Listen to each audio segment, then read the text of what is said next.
can't even play my own record. I can't even play Perry Como. The Ethics of Childhood Discipline, Twilight Zone, It's a Good Life edition. With free-range child rearing on the rise in response to overprotective helicopter parenting, kids today are being ingrained with vastly different approaches to human development.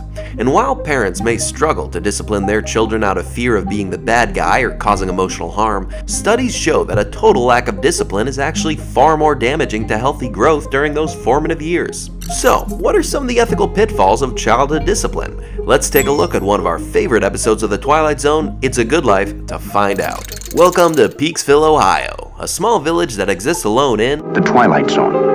With no electricity or automobiles and survival supplies running low, the townsfolk live in fear of the tyrannical overlord Anthony Fremont, who created these post-apocalyptic conditions. This little problem child can read your thoughts and can control the whole world with his mind, doling out telekinetic torture to anyone who displeases him. Rod Serling's seminal series was infamous for couching profound ethical dilemmas in scary sci-fi scenarios. And this ironically titled episode begs the question, how do you parent a supernatural sociopath? The American Mental Health Association describes 3 distinctive parenting styles: permissive, authoritative, and authoritarian. Let's take a closer look at the Fremont family unit to see what roles are in play. Permissive parenting provides a child with very few guidelines and rules, usually resulting in a parent who's more like a friend to their offspring than an actual authority figure.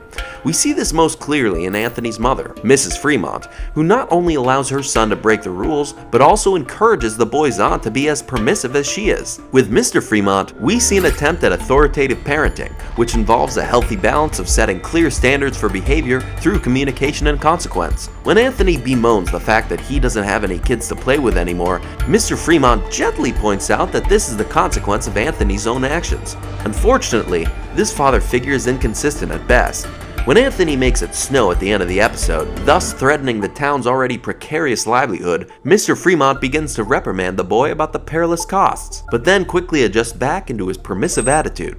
The consequences of Anthony's cold actions are promptly wiped away at the expense of the entire town's survival. So who's really running the show? In a classic Twilight Zonian perspective shift, we see that it's actually the child who's in charge as the permissive adults walk on eggshells, giving us a clear example of authoritarian parenting in Anthony Fremont himself. This excessively strict style involves high demands, wherein mistakes are punished swiftly and harshly.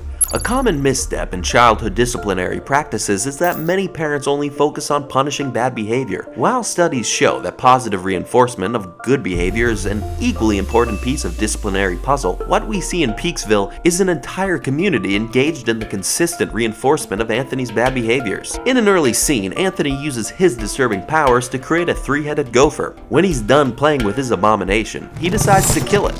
What follows is not discipline for his violent actions, but rather loving affirmation by the town's delivery boy.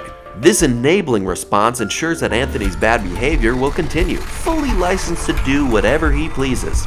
Another way that parents can discipline their children is by setting clear boundaries with certain privileges.